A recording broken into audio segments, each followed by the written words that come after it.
Praise the Lord. കർത്താവിൻ്റെ ധന്യ തിരുനാമം വാഴ്ത്തപ്പെടുമാറാകട്ടെ. ഞാൻ ക്രിസ്തുവിൽ സ്നേഹിക്കുന്ന എല്ലാ ദൈവമക്കൾക്കും 7-ാം മാസത്തിൻ്റെ 29-ാമത്തെ പ്രഭാത വന്ദനം കൂടെ അറിയിക്കുന്നു. ലോകമെമ്പാടും ആയിരുന്നു കൊണ്ട് ഈ പ്രഭാതവും ഈ വചന സന്ദേശം ശ്രവിക്കുന്ന എല്ലാ ദൈവദാസന്മാർക്കും വാത്സല്യ കുഞ്ഞുങ്ങൾക്കും എൻ്റെ ഹൃദയത്തിൻ്റെ ആഴമേറിയ സ്നേഹത്തെയും വന്ദനത്തെയും നന്ദിയും ഒപ്പം പ്രാർത്ഥനയും അറിയിക്കുന്നു.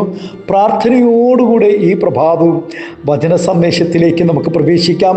കർത്താവിൻ്റെ ദാസിദാസന്മാരെ, കഴിഞ്ഞ നാളുകളിൽ നിങ്ങൾ അറിയിച്ച ഓരോ പ്രാർത്ഥനാ വിഷയങ്ങൾ ഞങ്ങൾ വളരെ ശ്രദ്ധയോടെ ആത്മാർത്ഥതയോടെ പ്രാർത്ഥിച്ചു വരുന്നു. നിങ്ങൾ ഞങ്ങളെയും ഓർത്ത് പ്രാർത്ഥിച്ച വിഷയത്തിനൊക്കെയും ദൈവം മറുപടി നൽകുവാനിടയായി സ്തോത്രം സഹായിക്കുകയും പ്രാർത്ഥിക്കുകയും ചെയ്ത എല്ലാ കർത്താവിൻ്റെ വിലയേറിയ ദാസിദാസന്മാർക്ക് കർത്താവിൻ്റെ അഭിഷക്ത ഭക്തന്മാർ, ദാസിമാർ എല്ലാവരെയും ഒരിക്കൽ കൂടെ എൻ്റെ ഹൃദയത്തിൻ്റെ ആഴമേറിയ സ്നേഹത്തെയും വന്ദനത്തെയും നന്ദിയും അറിയിക്കുന്നു. പ്രാർത്ഥനയുടെ മറുപടികളെ പിന്നെയും കാണുവാൻ ദൈവം കൃപ നൽകട്ടെ. സ്തോത്രം. ഈ പ്രഭാതം പ്രാർത്ഥനയോടുകൂടി നമുക്ക് ദൈവസന്നിധി നമുക്ക് പ്രവേശിക്കാം. സ്തോത്രം. ഹാലേലൂയ. 86-ാം സങ്കീർത്തനക്കാരൻ പാടുന്നു, എന്നെ പകയ്ക്കുന്നവർ കണ്ട് ലജ്ജിക്കേണ്ടതിന് നന്മയ്ക്കായി ഒരടയാളം എനിക്ക് തരയണമേ. യഹോവേ, നീ എന്നെ സഹായിച്ചു ആശ്വസിപ്പിച്ചിരിക്കുന്നുവല്ലോ. നാം മുറുകെ പിടിച്ചിരിക്കുന്ന ക്രിസ്തീയ ജീവിതത്തിൻ്റെ പേരിൽ പകയ്ക്കപ്പെടുന്നവരാണ് ദൈവമക്കൾ. അങ്ങനെ സംഭവിക്കുമെന്ന് നമ്മുടെ കർത്താവ് മുൻകൂട്ടി അരുളി ചെയ്തിട്ടുണ്ട്. മറ്റുള്ളവരുടെ മുമ്പിൽ സ്തോത്രം പിന്നെയും അപമാനവും അവഗണനയും അനുഭവിക്കുന്ന ഭക്തൻ്റെ പ്രാർത്ഥനയാണ് സങ്കീർത്തനത്തിൽ നാം കാണുവാനിടയാകുന്നത്. എന്നെ പകയ്ക്കുന്നവർ കണ്ട്, അല്ലെങ്കിൽ പകയ്ക്കുന്നവരുടെ മുമ്പിൽ അവർ കണ്ട് ലജ്ജിക്കേണ്ടതിന് നന്മയ്ക്കായി ഒരു അടയാളം തരയണമേ എന്ന് ഹൃദയത്തിലെങ്കിലും പ്രാർത്ഥിക്കാത്തവർ ആരും ഉണ്ടാകത്തില്ല. എന്നാൽ അങ്ങനെയുള്ള പ്രാർത്ഥനകൾക്ക് പൂർണ്ണമായും ഈ ഭൂമിയിൽ ഒരു മറുപടി ലഭിക്കണമെന്നില്ല. നമുക്ക് ചിലപ്പോൾ ലഭിച്ചില്ലെന്നും വരാം. എല്ലാ ദൈവമക്കളെയും ഈ ഭൂമിയിൽ വെച്ച് തന്നെ മാനിക്കണമെന്നില്ല. ഒരിക്കൽ നാം നിത്യതയിൽ ചെല്ലുമ്പോൾ അനേക കോടി വിശുദ്ധന്മാരുടെ മുമ്പിൽ വെച്ച് ദൈവത്തെ സേവിച്ചതിൻ്റെയും സ്നേഹിച്ചതിൻ്റെയും ദൈവനാമ നിമിത്തം നിന്ദിക്കപ്പെട്ടതിൻ്റെയും പ്രതിഫലം കർത്താവ് നമുക്ക് നൽകുവാനിടയാകും. അപ്പോൾ കർത്താവിൻ്റെ കയ്യിൽ നിന്ന് നമുക്ക് ഏറ്റുവാങ്ങുവാൻ നിരവധി നന്മകൾ നമുക്ക് ഏറ്റുവാങ്ങുവാനിടയാകും. അത് നിശ്ചയമാണ്. എന്നാൽ ദൈവമക്കളിൽ അനേകരും ഈ ഭൂമിയിൽ വെച്ച് തന്നെ നന്മ ദൈവത്താൽ അനുഗ്രഹിക്കപ്പെട്ടിട്ടുണ്ട്, മാനിക്കപ്പെടുന്നവരുണ്ട്. നല്ല ഭവനം ലഭിക്കുന്നവരുണ്ട്, നല്ല വാഹനം ലഭിക്കുന്നവരുണ്ട്, കുഞ്ഞുങ്ങൾക്ക് നല്ല ഭാവി ജീവിതങ്ങൾ പഴയതിനേക്കാൾ നല്ല സ്ഥിതികൾ ദൈവം നൽകി ആദരിക്കുന്ന ഒത്തിരി പ്രിയപ്പെട്ടവരുണ്ട്. ഞാൻ പറയുകയാണ്, മാനുഷികമായി അസാധ്യമായ കാര്യമായിരുന്നു ഇസ്രായേലിനെ ഫറവോന്റെ അടിമത്തത്തിൽ നിന്ന് വിടുവിക്കുക എന്നുള്ളത്. അസാധ്യമായ കാര്യമായിരുന്നു മാനുഷികമായി ചിന്തിച്ചാൽ.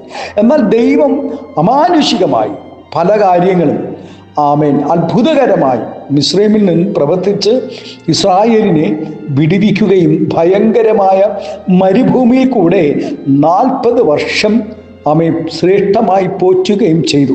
കൂടാതെ പാലും തേനും ഒഴുകുന്ന കനാൻ നാട് അവർക്ക് അവകാശമായി കൊടുക്കുകയും ചെയ്തു.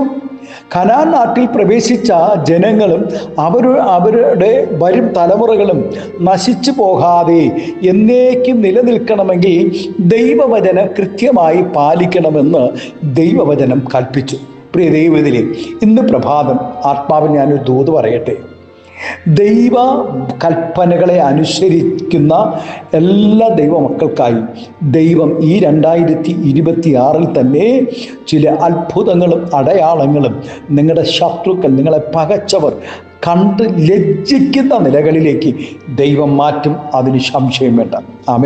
അതുമാത്രമല്ല, ദൈവത്തെയും ദൈവിക പ്രമാണത്തെയും മറക്കാതിരിക്കുവാൻ 10 കൽപ്പനകൾ വിവിധ രൂപത്തിൽ എഴുതി അവരുടെ ശരീരത്തിൽ അടയാളമായി കെട്ടുവാൻ ദൈവം കൽപ്പിച്ചിരുന്നു.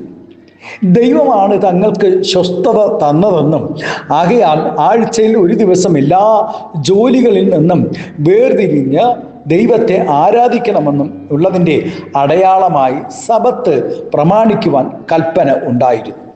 തൻ്റെ ശത്രുക്കൾ കണ്ട് ലജ്ജിക്കത്തക്കവണ്ണം പ്രത്യക്ഷമായ ഒരു അടയാളം ലഭിക്കുവാൻ സങ്കീർത്തനക്കാരൻ ആഗ്രഹിക്കുന്നു. ദാവീദിൻ്റെ പ്രാർത്ഥനയാൽ വ്യക്തിപരമായ അനവധി നന്മകൾ തനിക്ക് ലഭിച്ചിട്ടുണ്ട്. ദാവീദിൻ്റെ എത്രയോ പ്രാർത്ഥനയുടെ മറുപടികൾ ദൈവം ദാവീദിന് നൽകിയിട്ടുണ്ട്. ഇസ്രായേൽ രാജാക്കന്മാരിൽ ദാവീദിനോളം ശത്രുക്കളും വെല്ലുവിളികളും നേരിട്ടിട്ടുള്ള മറ്റു രാജാക്കന്മാരില്ല. വെറും ആട്ടിടയൻ മാത്രമായിരുന്നവൻ ഒരു രാജ്യത്തിൻ്റെ ഏറ്റവും ശ്രേഷ്ഠനും മാന്യനുമായ രാജാവായി തീർന്നതിൻ്റെ പിമ്പിൽ ദൈവത്തിൻ്റെ കരം തന്നോടുകൂടെ ഉണ്ടായിരുന്നു. ആമേൻ. എണ്ണമറ്റ അടയാളങ്ങൾ ദൈവം നന്മയ്ക്കായി നൽകിയത് കൊണ്ട് മാത്രമാണ് താൻ ആ പദവി വരെയും എത്തിയത്. ആമേൻ.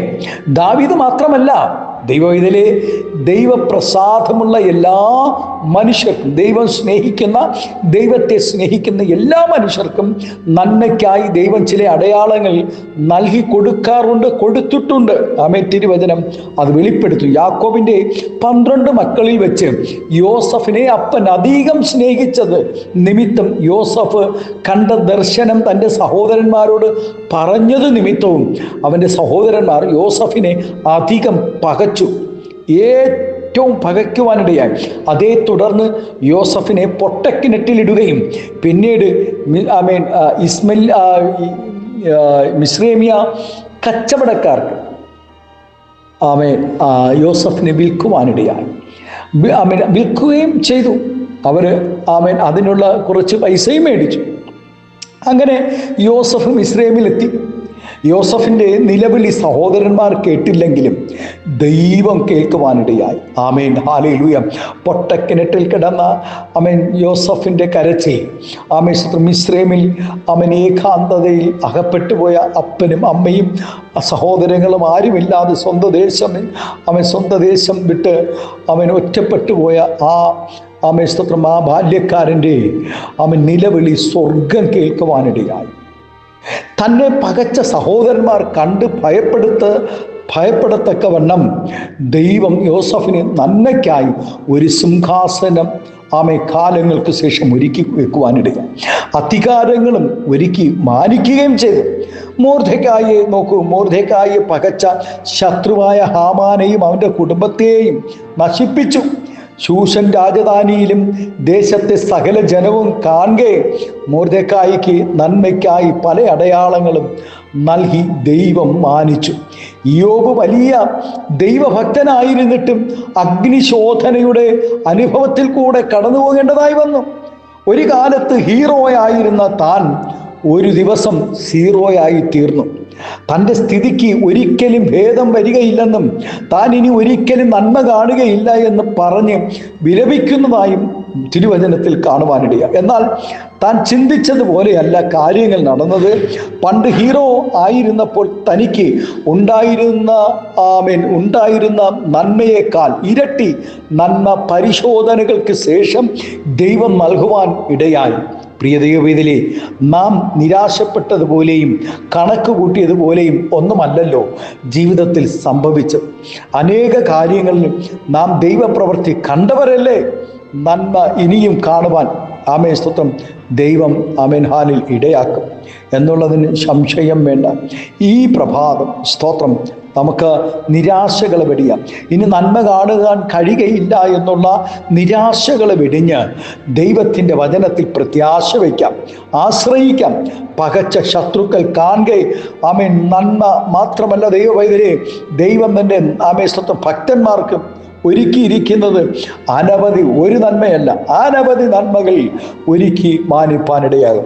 കുഞ്ഞെ, നീ അനുഭവിച്ചില്ലെങ്കിൽ നിന്റെ തലമുറയിൽ കൂടെ സ്തോത്രം ഹാലേലൂയ ഈ ആണ്ട് ചില നന്മകൾ അനുഭവിക്കുവാനിടയാകും. എൻ്റെ ശത്രുക്കൾക്കാകെ നീ എനിക്ക് വിരുന്നൊരുക്കുന്നു, എൻ്റെ തലയെ എണ്ണ കൊണ്ട് അഭിഷേകം ചെയ്യുന്നു, എൻ്റെ പാനപാത്രവും നിറഞ്ഞു കവിയുന്നു. സ്തോത്രം നാളുകൾ കഴിയുമ്പോൾ സങ്കീർത്തനക്കാരനോടുകൂടെ ഇതേ സ്തോത്രം ഹാലേലൂയ വാക്കുകൾ പറഞ്ഞ് ഇതേ വചനം പറഞ്ഞ് നന്ദി പറഞ്ഞ് പ്രാർത്ഥിക്കുവാൻ കുഞ്ഞെ ദൈവം നിന്നെ ഒരുക്കുവാനിടയാകും. നാമേ സ്തോത്രം. ഹല്ലേലൂയ. മറുപടി ഇല്ലാതെ നാളുകളായി നിന്റെ പ്രാർത്ഥനയുടെ മറുപടി ഇല്ലാതെ ഇരിക്കുന്ന സ്തോത്രം വിഷയത്തിൻ്റെ നടുവിൽ പ്രിയ ദൈവത്തിലെ നിന്റെ ശത്രുക്കൾ കാണുകയെ ദൈവം നിനക്കായി അത്ഭുതം ചെയ്യും. വിശ്വാസത്തോടെ ഈ പ്രഭാതം ആമേൻ പറഞ്ഞാട്ടെ. കണ്ണുകളെ അടയ്ക്കാം, പ്രാർത്ഥിക്കാം. അതേ, നന്മയുടെ അടയാളം ഒരുക്കുന്ന ഒരു ദൈവം ഇന്ന് പ്രഭാതം നിനക്കുണ്ട്. ഭയപ്പെടേണ്ട കുഞ്ഞെ. മാനുഷിക ശബ്ദം കേട്ട് നീ നിരാശപ്പെടേണ്ട. ഹല്ലേലൂയ. ആമേൻ സ്തോത്രം. ഹല്ലേലൂയ. നിന്റെ ശത്രുവിൻ്റെ വെല്ലുവിളി കണ്ട് നീ ഭയപ്പെടേണ്ട. സഹോദരങ്ങൾ നിന്ദിച്ചോട്ടെ, സ്നേഹിതർ ആമേൻ സ്തോത്രം പരിഹസിച്ചോട്ടെ, ആരൊക്കെ തള്ളിക്കളഞ്ഞാലും ആമേൻ ഇന്ന് പകൽക്കാലം ആമേൻ സ്തോത്രം ശത്രുക്കൾ കാണുക മേശ ഒരുക്കുന്ന ഒരു ദൈവം നിനക്കുണ്ട്. എന്നെ പകയ്ക്കുന്നവർ കണ്ട് ലജ്ജിക്കേണ്ടതിന് നന്മയ്ക്കായ ഒരടയാളം എനിക്ക് തരണമേ. പ്രിയ ദൈവത്തിലെ എൻ്റെ അനുഭവവും സാക്ഷ്യവും ഈ നാളുകളിൽ സ്തോത്രം ദൈവം ചെയ്ത അത്ഭുതങ്ങളെക്കുറിച്ചും ആമേൻ സ്തോത്രം ഹല്ലേലൂയ പറഞ്ഞാൽ ആമേൻ ഈ മിനിറ്റുകൾ അല്ലെങ്കിൽ ഈ സമയം നമുക്ക് മതിയാകുകയില്ല. നമ്മുടെ കണ്ണുകൾ ദിവസം അടയ്ക്കാം. ദൈവം അനുവദിച്ചാൽ ആമേൻ സ്തോത്രം ദൈവം ചെയ്ത അടയാളങ്ങളെക്കുറിച്ച് ആമേൻ സ്തോത്രം നമുക്കൊരുമിച്ച് ഷെയർ ചെയ്യുവാനിടയാകാം. ആമേൻ. ഇപ്പോൾ നമുക്കൊരുമിച്ച് പ്രാർത്ഥിക്കാം. പരിശുദ്ധ ദൈവമേ, സ്നേഹവാനായ ഞങ്ങളുടെ നല്ല കർത്താവേ, ആമേൻ നന്മയുടെ അടയാളം ആമേൻ സ്തോത്രം ഞങ്ങൾക്ക് നൽകി ഈ നാളുകളിൽ ദൈവം ഞങ്ങളെ ആദരിച്ചതിനായി അനുഗ്രഹിച്ചതിനായി നന്ദിയോടെ സ്തോത്രം ചെയ്യുന്നു. പിതാവേ, ഈ ശബ്ദം ആമേൻ കേൾക്കുന്ന ഈ വചന സന്ദേശം ശ്രവിക്കുന്ന എല്ലാ ദൈവദാസന്മാർക്കായി ദൈവദാസന്മാർക്കായി വാത്സല്യ കുഞ്ഞുങ്ങൾക്കായി സ്തോത്രം ചെയ്യുന്നു. ഒരു നന്മയുടെ അടയാളത്തിനായി നാളുകളായി പ്രാർത്ഥിച്ച് പ്രാർത്ഥനയുടെ മറുപടി ലഭിക്കാതിരിക്കുന്ന തൻ്റെ മക്കളുടെ ജീവിതത്തിൽ ഇന്ന് പ്രഭാതം ചില നന്മയുടെ അടയാളങ്ങൾ വെളിപ്പെടട്ടെ. യേശുവിൻ്റെ നാമത്തിൽ കർത്താവ് യോസഫിന് നന്മയുടെ അടയാളം നൽകിയ സഹോദരങ്ങളുടെ നടുവിൽ ആദരിച്ചതുപോലെ ദാവീദിനെ തൻ്റെ കുടുംബത്തിൻ്റെ നടുവിൽ, സഹോദരങ്ങളുടെ നടുവിൽ, ദേശത്തിൻ്റെ നടുവിൽ കർത്താവേ സ്തോത്രം ഹല്ലേലൂയ ശൗലിൻ്റെ തൻ്റെ ശത്രുവായ ശൗലിൻ്റെ നടുവിൽ ആമേൻ നന്മയുടെ അടയാളങ്ങൾ നൽകി ആദരിച്ചതുപോലെ ആമേൻ മൊർദെഖായി കർത്താവേ സ്തോത്രം ഹാമാന്റെ ആമേൻ സ്തോത്രം കർത്താവേ കുടുംബക്കാരുടെ ആ രാജ്യത്തിൻ്റെ ശൂഷൻ പട്ടണത്തിൽ കർത്താവേ നന്മയുടെ അടയാളം നൽകി ആമേൻ മൊർദെഖായി ആദരിച്ചതുപോലെ അനുഗ്രഹിച്ചതുപോലെ ഇന്ന് പ്രഭാതം തൻ്റെ മക്കളെ ആദരിക്കണം, അനുഗ്രഹിക്കണം, എല്ലാവിധമായ നന്മകളാൽ നിറയ്ക്കണം. സ്വർഗമഹത്വം എടുക്കും. യേശുവിൻ്റെ നാമത്തിൽ കൃപയോടെ പ്രാർത്ഥന കേൾക്കണമേ നല്ല പിതാവേ. ആമേൻ, ആമേൻ, ആമേൻ. Thank you. God bless you. ദൈവം എല്ലാവരെയും ധാരാളമായി അനുഗ്രഹിക്കട്ടെ. Thank U.